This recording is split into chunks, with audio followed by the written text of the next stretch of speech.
tourist visit. Now, on Friday night, photographer Tom Williams tweeted out a picture that he took, and that clearly shows Congressman Clyde, right there, second from the top left with no mask on, helping to barricade the House chamber doors in the middle of the January 6th insurrection. They have pushed furniture against the wall. You don't normally do that, you know, with tourists around.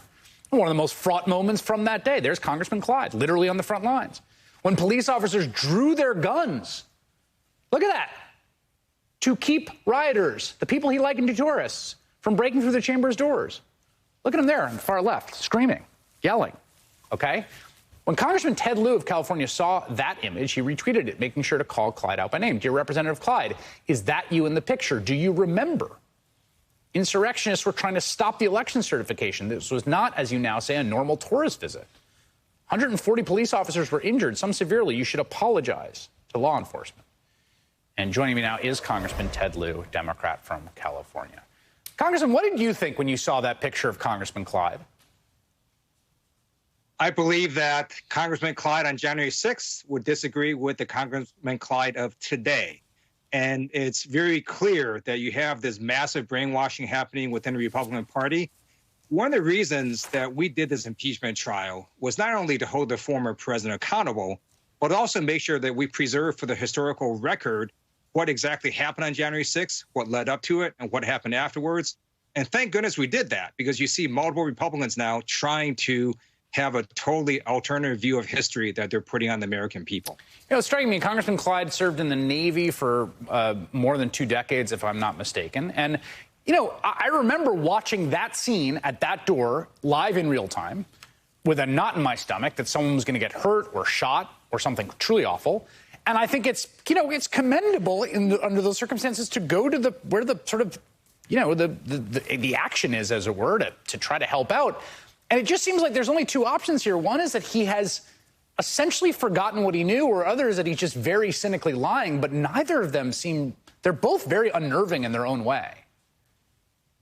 Absolutely. George Orwell famously wrote that the party told you to reject the evidence of your eyes and ears. It was their final, most essential command.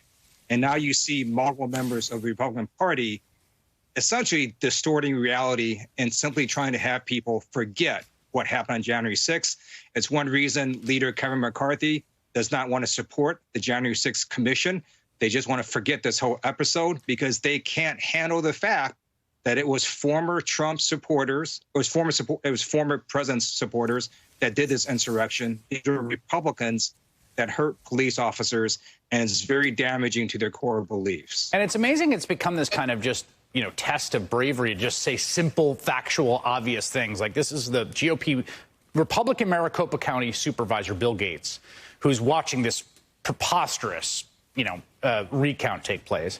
I want to play you sound just because, again, he's just saying the simple truth, but this counts for essentially bravery politically at this point. Take a listen. We asked the difficult questions, all right? And we certified the election back in November.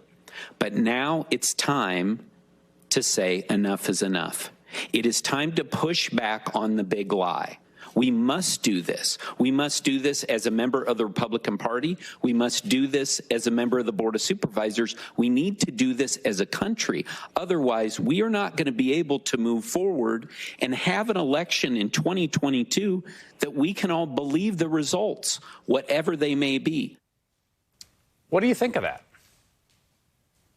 He is absolutely right. We can't have a functioning democracy if people don't believe in the results of the vote. That is probably the most central part of our democracy. At the same time, the big lie is so completely stupid. The Republicans right now still can't even identify who stole the election. I mean, was it Hugo Chavez? Was it Dominion Voting Machine CEO? Was it Panda Bears? Was it voters standing in line who having to get water? They can't even identify a culprit. So in addition to that, these very same Republican members were on the same ballot as a former president. So if the ballot was somehow faulty, then they shouldn't even be in Congress. The whole thing is a big lie, and it's remarkably stupid. That's true. Both of those things are true. Congressman Ted Lieu, thanks for making time.